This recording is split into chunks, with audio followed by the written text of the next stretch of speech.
maintindihan. Ano bang gagawin sa nararamdaman? Minsan kahit ang labo mo,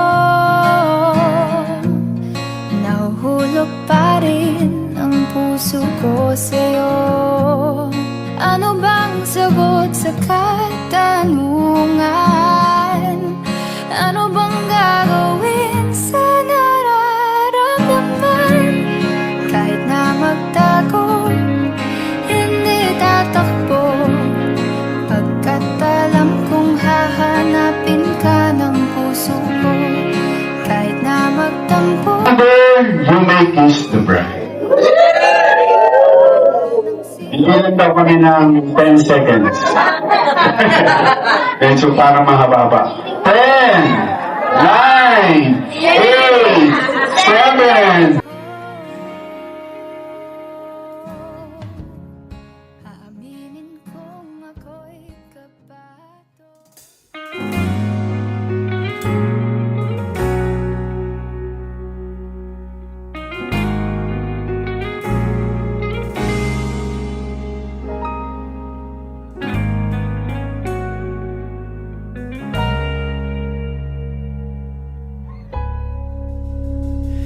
Di man araw-araw na nakangiti, ilang beses na rin tayong humihindi.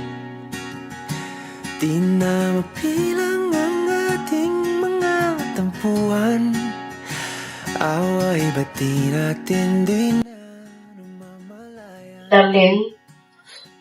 So, ito na yung matagal nating pangarap na dalawa. Nandito tayo sa part na isang surname na lang tayong lahat, na which is lagi mong sinasabi. Soon, na sana maging misis mo na ako.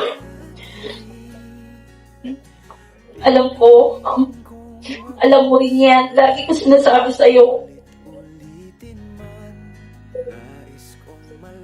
na lagi ako dito para sa'yo. Gaya ng unang salita ko.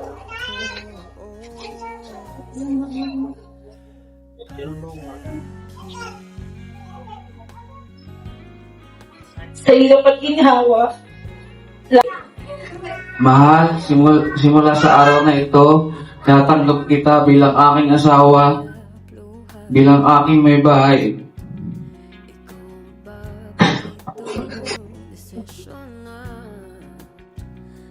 Bilang aking may bahay, ikaw ang mag-isiping ilaw, aking tahanan. Mahal, ikaw lang ang mamahalin. Wala nang iba sa hirap pa na ginawa, sa kasiyahan maglungkot. Ako lagi akong nasa iyong tabi. sa hirap at ginhawa, lagi akong nasa tabi mo. Andito lang ako. Andito lang lagi si Jen, si Tita Jen, si Mama Jen, para sa pamilyang binuo natin.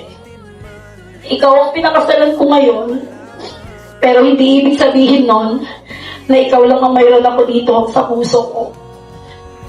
I do, sa harapan ng mga taong saksi ngayon, I do my duties para maging isang mabuting responsableng nanay para sa lahat ng mga anak mo. Pinahal kita noon. Pinahal kita kahapon. Mas mamahalin pa kita sa habang panahon. Lagi mong tatandaan na kahit anong mangyari, kakampi mo ako sa bawat. Mahal kita. Mamahalin pa kita. Hanggang ako'y humihinga. I love you, darling ko. Huli, palagi pipiliin kong maging sa'yo. Ulit-ulitin man, nais kong malaman mo, iyo ako.